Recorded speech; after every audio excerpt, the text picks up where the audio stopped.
Hey guys, Ed from Paranormal Inc. Ohio here, back at it again with another podcast episode. Tonight's podcast episode is going to be about witches' totems. I looked into this and some crazy stuff that I found out about this. I mean, it really depends on the user. Now, I've read a lot into this, and there's two sides of the spectrum with it. You got your black witches, your dark magic witches, your white witches, your good magic. From what I could read, for one thing, I don't want to let's see, how can I don't want to make anyone mad. I don't want to say that I know things about this, because I don't. I am not in Wicca or witchcraft or anything like that. I'm just going to tell you the things I found in my research about this. So if I upset anyone, I am very, very sorry. That is not my intended thing. I'm very respectful of everyone's beliefs, whether your religion or anything like that. A very open mind, and I just read about these and was just like, wow, because I didn't even know about witches' totems until, I don't want to sound like one of them horror movie nuts, but like I watched The Conjuring 3 and it was a big part of it. So I looked into it, and then I found out where I get my dolls, my haunted dolls from the Blankenship family, from an oddity store I get it at. She actually owns a witch's totem. She has never let me see it. She doesn't want me to go around it, but she has told me all about it. I've seen pictures of it. It is downstairs in her basement of her business, and she's very protective of it. She doesn't want anybody around it. And she told me some things about it, so I looked more into it. I did a whole lot of research on it, and it is just absolutely insane how powerful these things can be, whether it be for good or evil. Equally powerful either way. From what I read and from all the research I got, was that good witches, white witches, use it for a spirit animal. And their spirit animal comes in and guides them and protects them as they're learning their new magic, as they're kind of, I don't know, like a parent, like you're growing up, how your parent protects you. The spirit animal, or spirit guide, protects them. And every animal has its own different way, has its own powers, and its own way of protection. So many witches use this as a guide, as some way of protection for them as they're growing into their powers, as they're learning magic, or they're learning what they need to learn to get better and to get more, seasoned into what they're doing. And these spirit animals, these spirit guides, will guide them through it, protecting them and showing them the way. And like I said, like the raven has different powers of, spirituality, the power of strength, the power of fight. What else is there? Focus. Many different animals do many different things for them. So they choose their spirit animal and they kind of conjure it into their totem. And they put pieces of themselves into the totem as they build it, whether it be hair, nails, something that they love. A piece of that gets put on there. That way, a piece of them is a part of the totem, and so that the spirit animal now can protect and use the powers that it has to guide this particular person into the way of what good witches consider to be the light. Okay? And they have done this for many years. And on the other side of the spectrum, your dark magic, your black magic witches will use the totem for something totally diabolic, something much more sinister. They don't use it for help, they use it for evil. Mainly vengeance, or if they want to get rid of something or someone. And what they'll do is they'll conjure something called a familiar. And a familiar, now, I read into a familiar and I read into demons. To me, they sound the same. Like I said, I'm not into witchcraft. I don't, I know what I know about it, being into the paranormal and have studied the paranormal for many years, and I've come across witchcraft here and there, but I've never really delved farther into it. Now, being a part of a paranormal investigator, being a demonologist that I have been for many years, it doesn't really sound any different to me. A familiar is an evil spirit conjured from hell for use of whatever the dark magic, the black magic witch, the black witch has in mind. Now, they use these totems for many things. They can take the totem, they can bury it in someone's basement, they can bury it in someone's yard, they can hide it in someone's house, and they put things that the owner of the house around the totem, so this familiar or a demon will attach to. And what it will do is it will cause havoc and chaos throughout the house with everybody inside the house. It's almost like a loophole for evil to come in. Usually if a demonic spirit gets in, you have to let it in. Like via Ouija board, seance, so on and so forth, that you conjure up yourself, and it tricks you in letting it in by saying its name and answering questions that it has tricked you to say out loud, whether it be a Ouija board or a seance or so on and so forth.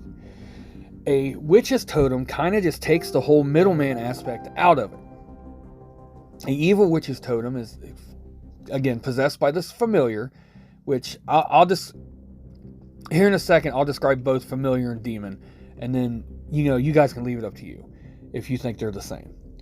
And the witch puts the familiar into the totem, then puts articles of the person that they're trying to curse, whether it be, again, hair, nails, something that they love, anything like that. Put it around the totem. That way the familiar gets the taste of what it is supposed to go after. Now, instead of trying to get its permission, the familiar already has the permission by having these objects on the totem. So the witch, the evil witch itself, has put the familiar in there, so the familiar doesn't need the permission. It's already got the permission through the witch. So it's kind of like a loophole. It can get in without really asking or needing the permission, because it needs permission to get in. But the witch gave it its permission by putting all the articles of whatever this person has onto the totem. Now, the familiar does not go unpaid. The familiar does what it's supposed to do, and it stays there for however long it stays there. It wreaks chaos. It does what it's supposed to do for this witch. And say the person dies that it's going after. Not only does the familiar gather the soul of the one that they killed, but it will go after the witch. They will come after the witch for their soul as well. So now I'm going to tell you why I think these things are demonic. Demons will possess you, but the only difference is the demon has to have permission to get in. So kind of like using the Ouija board. Hence, like the witch uses the witch's totem. Gets in. It takes over. It starts absolutely making your life a living hell. And it makes you sick. It makes you ill. It does anything and everything to bring you down. Much like the familiar does. The demon won't stop until it has what it wants. And that would be the soul of whoever it has possessed. And the familiar, much like the same, doesn't really want the soul of the person it's going after. It just wants to do its job. And then, not only does it get that soul, it comes after the witch itself, who conjured the familiar into the totem. A familiar can stay trapped in a totem for thousands of years, unless another willing person will come along, find it, touch it. Then the familiar can start doing its evilness onto them to try to get them to get it out of the totem. Same thing as a possessed object. If a demon possesses an object, whether it be a painting, a Ouija board, here this, here that, it's down for a very long time, nobody sees it. Once you find it, it can then start in its terroristic efforts again. And it will. It will wreak terror and havoc to anyone and everything. Because you got to think, demons, they only have time. They were here before us. They hate us. So I think, in a way, a familiar is the same thing as a demon. Now, I could be just absolutely idiotic and just read these things wrong, and a familiar is a demon, and I just didn't read that part, and now I just made myself sound like a complete kook. But, that being said, I think, if I did misread it, and if a familiar is a demon, then cool, I was right. And I just didn't know. But, these totems have been around for ages. Whether they're used for good or whether they're used for bad, they're a very powerful tool in the witch's arsenal. And like I said, an evil witch can use a witch's totem and can put, let's see.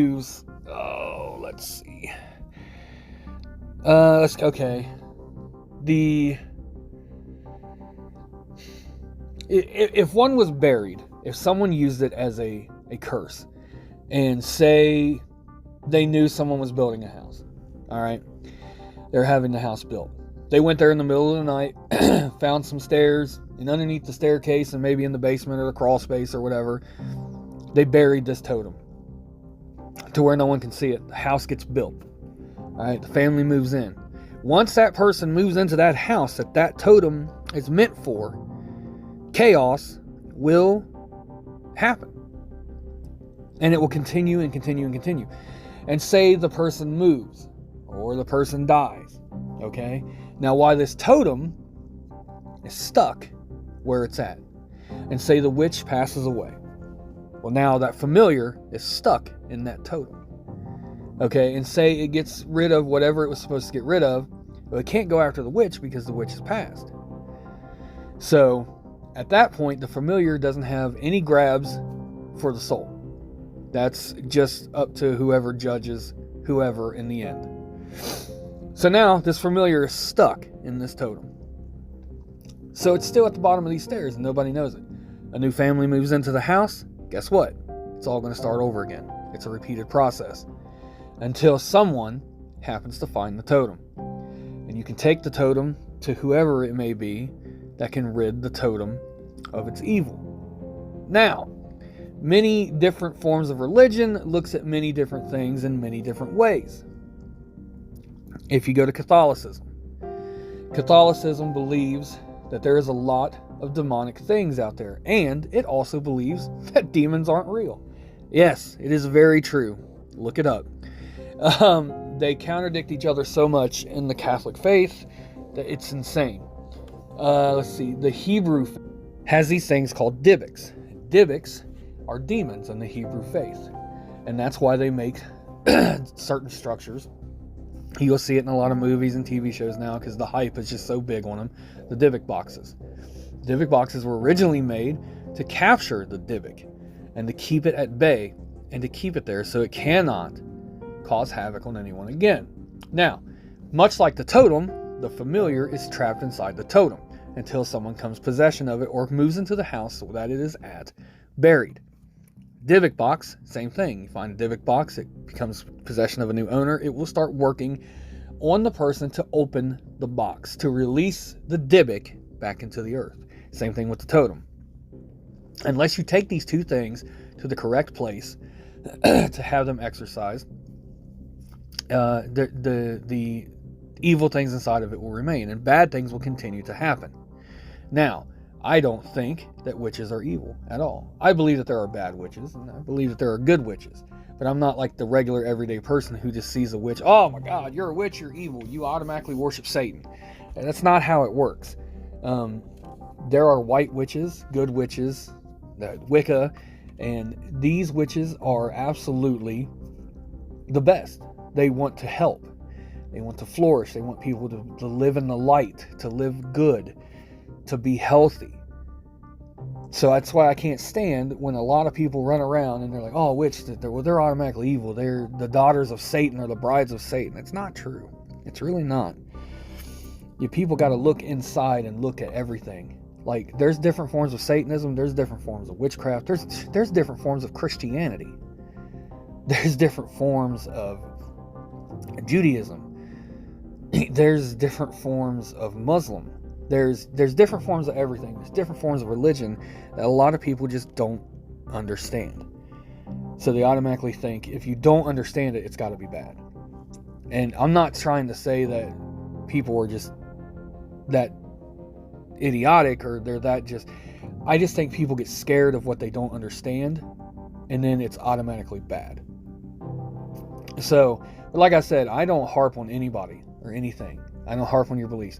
If you don't like me because I am a demonologist, if you don't like me because I work in the paranormal field, that's your opinion, and I'm gonna fight for your opinion, because that's the beautiful thing about this country. We have the right to say pretty much whatever we want, and everybody has their own right to their own beliefs, and I will stand up and fight, even if it is for your belief that I'm an idiot. And that's just the way I feel about everyone else. Everybody has their own opinion, their own different styles, their own different lifestyles. That's cool. Be yourself. That's exactly what, I want to tell everybody. Just be yourself and express yourself. So I don't want you guys to think that I come on these shows and talk about this stuff because I'm bad-mouthing anybody, which I'm not. I really am not trying to bad-mouth anybody. And if it sounds that way, I apologize. But it is not my intentions at all.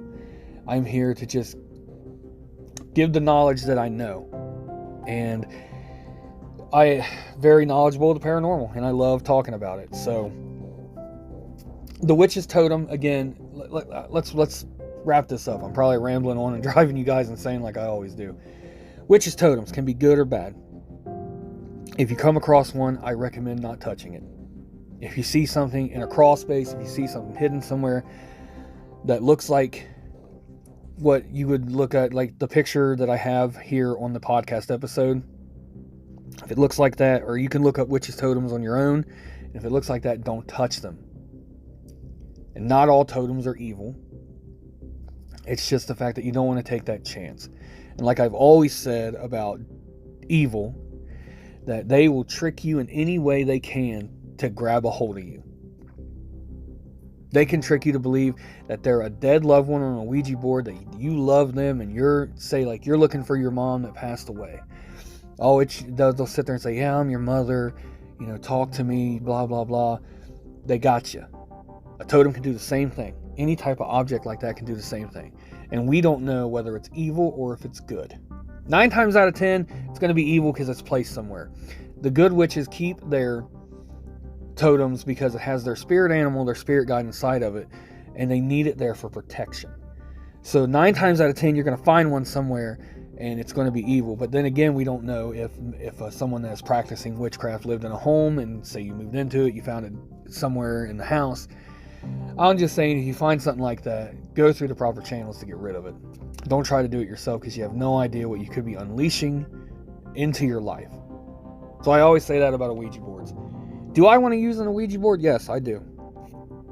I've told you guys the story of my Ouija board experiences, and I believe they're evil. I believe they're the gateway straight to demons and very bad things, but there's still that want to do it, to communicate with the other side, whether it be a demon or not. But I have to fight that because I know what can happen. So like I'm saying that as an example of how these things can play with your mind. Yes, I think about it a lot, using a Ouija board, contacting something and talking to it, whether it be evil or good. But I know the outcome of finding something evil, and that thing stuck with me for years and years until I finally got rid of it, and I don't want it back. Now they can lie dormant forever and never come back, or it can just rear its ugly head again. We never really know if we get rid of it or not. But I just wanted to let you guys know that, because if you find these things, don't touch them. They're like a bomb. Like, I'm dead serious. If you see something like this, you see a Ouija board stuck somewhere in a house that you just moved into, or one of these witches' totems, or say a voodoo doll, or an effigy doll, or something like that that is hidden somewhere. It is hidden there for a reason. Please do not touch it. It is like a bomb. If you find a bomb, you ain't going to touch it. You're not going to touch it. You're going to call the proper people to get rid of it. So I just want to give you guys this knowledge so you guys will not in case you come across something like this. So I hope you guys enjoyed tonight's episode on the witches' totems. I hope I didn't ramble on and babble too much. I love talking about this stuff. I love the paranormal, and I love you guys. So there we go. Again, we were number 62 of the top 100 paranormal podcasts in the country. And number 62 may not sound good to you guys, may not sound good to anyone, but it sounds a hell of a lot of good to me. We are on there. We are on the top 100 list, and I couldn't have done it without you guys. And I just wanted to say thank you for all the love and support that you guys give. You guys listen, to the podcast, and you guys are just amazing. And I thank you all so very much. And if it wasn't for you guys, we wouldn't be where we are today. And I will continue to do this show every single day for you guys until I am cold and dead. And then maybe after that, you never know, I might come back as a spirit. Then you can have a real ghost story. All right, guys. Well, I hope you guys enjoyed tonight's episode. You will hear again from me tomorrow night at 10 p.m. with another podcast episode. And I hope you guys have a great, great day. And you will hear me tomorrow night. Thanks. Bye, everyone.